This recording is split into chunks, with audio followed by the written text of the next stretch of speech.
আরে বড় ভাই, আপনার সমস্যাটা কোন জায়গায় ভাই? আপনি একবার ডানে একবার বামে, আপনার সমস্যাটা আমি বুঝলাম না ভাই। আপনি কোন জায়গায় যাবেন সেটা আমার বলেন। আপনি পুরো ঢাকা শহর আমার ঘুরাইতেছেন ভাই, একবার ডাইনে একবার বাড়েন। আপনি কোন জায়গায় যাবেন ঠিকানাটা আপনি বলেন আমাকে, ঠিক আছে ভাই? আরে ভাই আপনার সমস্যা কি? আপনি যাইতে থাকেন। এই মিয়া, আপনি কি ঢাকা শহর নতুন নাকি ভাই? হ্যাঁ ভাই, আমি ঢাকা শহরে নতুন ভাই। আমার ছোট ভাইয়ের ঠিকানার মতো আইছি, কিন্তু ঠিকানাটা খুঁজে পাইতেছি না। আর আরে ভাই, আপনি নতুন হইলে আমি কি করবো? তাই বলে কি আপনি আমার সারা বাংলাদেশ ঘুরাইবেন নাকি ভাই? সারা ঢাকা শহর তো আপনি ঘুরাইতেছেন ভাই, আপনি কি আমার ভাড়া দিতে পারবেন ভাই? আরে আজব তো, আপনি ভাড়া নিয়ে টেনশন করতেছেন কিসের জন্য? ভাড়া নিয়ে টেনশন করবো না? আপনি আমার সময় আমার কয় টাকা দিবেন? আপনি জানেন আমি কে? চলেন, আপনি জায়গা মতো চলেন। আরে ভাই আপনি ভাড়া নিয়ে টেনশন করেন কেন? আমার ছোট ভাই একজন ইঞ্জিনিয়ার, লাগে তোমার 100 টাকার ভাড়া 500 টাকা দিব, তাও তুমি জায়গা মতো আমার নিয়ে চলো। কত ইঞ্জিনিয়ার ডাক্তার দেখলাম, ভাড়া দিতে গেলে বাংতে থাকে না। আমি কোনো ইঞ্জিনিয়ার ভাই কিছু বুঝি না ভাই। আপনি আমার গাড়ি তাড়াতাড়ি নামেন ভাই, খালি করে দেন ভাই, আমার টাকাও লাগবে না ভাই। আপনি 100 টাকা ঠিক করছেন ভাই, 500 টাকা দিলেও তো আমার লস হয়ে যাবে। 3 ঘন্টা আমার ঘুরাইছেন ভাই, যে আপনি আমাকে ডানে বামে ঘুরাইছেন সেটা ভাড়া হবে ভাই 500 টাকা দিলেও আমার লস হয়ে যাবে ভাই। আপনি আমার 3 ঘন্টা ধরে ঘুরাইতেছেন ভাই, ঠিক আছে? আপনার রাস্তা চিন্তাছেন না। আচ্ছা ভাই তুমি টেনশন নিও না, আমার ছোট ভাই অনেক টাকা পয়সার মালিক, আমি আমার ভাইয়ের কাছ থেকে নিয়ে তোমারে দিব। এখন তুমি যাও।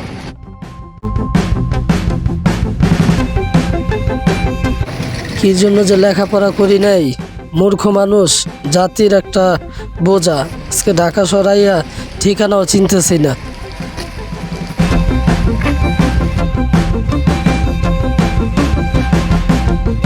ও ড্রাইভার সাহেব ভাই দাঁড়ান, গাড়িটা একটু দাঁড়ান, দাঁড়ান ভাই দাঁড়ান। ও বড় ভাই একটু দাঁড়ান 1 মিনিট। বড় ভাই এখানে যে জি, বলেন। আকাশ সাহেবের বাড়ি কোনটা ভাই, আপনি চিনেন ভাই?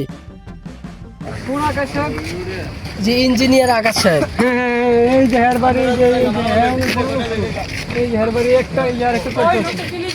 কি বলেন ভাই?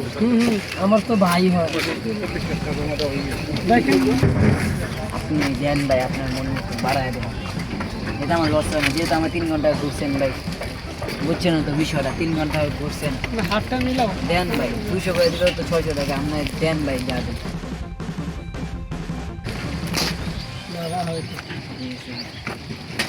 তো ভালো থাকেন ভাই, হ্যাঁ ঠিক আছে, ঠিক আছে। থাকো, হ্যাঁ।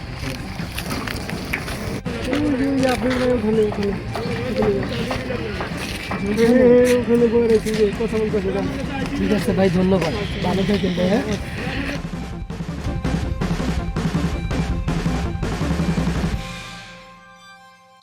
আসসালামু আলাইকুম বড় ভাই। ওয়ালাইকুম আসসালাম।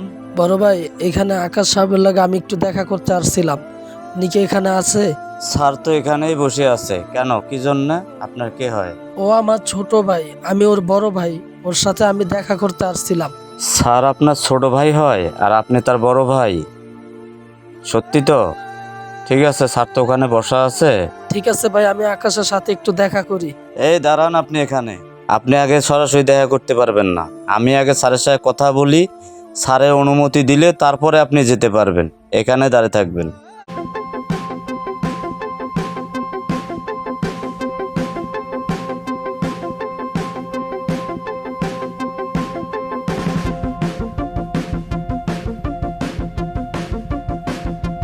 আসসালামু আলাইকুম স্যার। ওয়ালাইকুম স্যার, আসসালাম, বলো কি ওই বলবো? যে আপনার গ্রামের বাড়ির থাকি একজন বড় ভাই আসছে, কি জানো নামটা?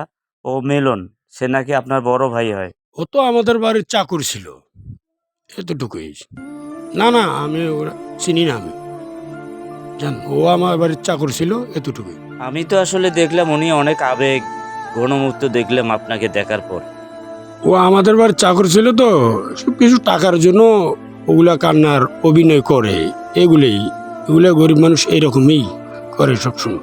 গরিব মানুষের স্বভাবটাই আসলে এরকম, টাকা পয়সার জন্য একসময় মানুষ এরকমই করে। এই ভাই, আপনি কোথায় থেকে আসছেন বলেন তো দেখি? আপনার কথার সাথে কোনো মিল হচ্ছে না। কেন গাইবান্ধা থেকে? আপনি তো গাইবান্ধা থেকে আসছেন, কিন্তু স্যারের তো আপনি বাসার চাকর ছিলেন। স্যার তো আমার এই কথা বললো, আর আপনি পরিচয় দেন কি আপনি স্যারের বড় ভাই? মেয়ে ফাজলামি না পাইছেন? ভাই, সে আমার সিটারি আব্বার বাটপারি ছোট করেন? ভাই। ভাই আপনি মিথ্যা কথা কইতাছেন ভাই। ভাই আপনি আমার ভাইয়ের কাছে আপনি নিয়ে চলেন ভাই, আমারে দেখলি ভাই আমারে বুকে জড়ায় নিব ভাই।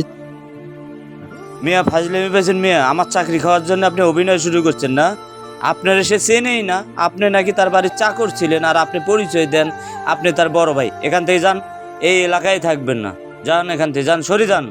মিয়া কাহিনী শুরু করছেন এখানে, ফাজিল কোথাকার। বড় আশা নিয়ে বাড়ি থেকে ঢাকা আসছিলাম ভাইয়ের সাথে দেখা করব, দেশে বাবাও অসুস্থ। শুনলাম ভাই নাকি বড় ইঞ্জিনিয়ার, ভালো টাকা পয়সা ইনকাম করে। বাবা মৃত্যুর সাথে পাঞ্জা লড়তেছে, ভাইয়ের সাথে দেখাও তো হলো না, টাকাও তো পেলাম না, কিভাবে বাবাকে বাঁচাবো? হায় রে দুনিয়া, টাকা পয়সা হলে বাপ মা ভাই বোন কাউকে চিনে না। হায় রে, যেই ছোট ভাইকে কোলে পিঠে করে মানুষ করলাম। কিরে আকাশ, রেডি হয়েছিস? জি বড় ভাই, আমি রেডি হয়েছি। জি বড় ভাই, দোয়া করবেন আমি ঢাকা যা ভালো যেন একটা জব পাই, আর আপনাকে কখনো মাঠে ঘাটে যায় কাজ করতে হবে না, আর বাবার দিকে খেয়াল রাখবেন। ব্যাগটা রাখ দেখি। শার্ট গায়ে দিছিস, শার্টের কলারটাও ঠিক করিস না, বোতামটাও লাগাইস না।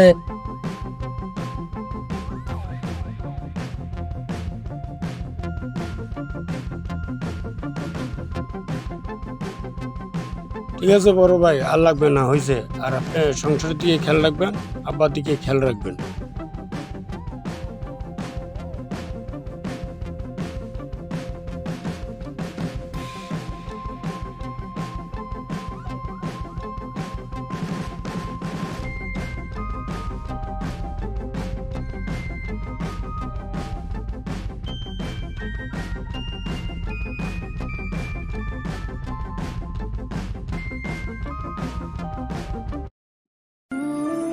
ঠিক আছে বড় ভাই, আমার জন্য টেনশন করতে হবে না, আমি যেন একটা ভালো একটা জব করতে পারি, আর আপনাকে মাঠে ঘাটে আর কাজ করতে হবে না। বাইরে তুই আমাদেরকে ভুলিস না, বাপ মা আমাদেরকে ঢাকা যাইয়া আমি দোয়া করি যাতে ভালো একটা চাকরি পাস ভাই। সেই ছোট ভাই এখন চিনে না সামান্য টাকার জন্য, আর নিজের কর্মচারীর সামনে আমাকে ছোট বলল, আমি নাকি তার বাড়ির চাকর। হায় রে দুনিয়া, টাকা পয়সার কাছে মানুষ থাকে না।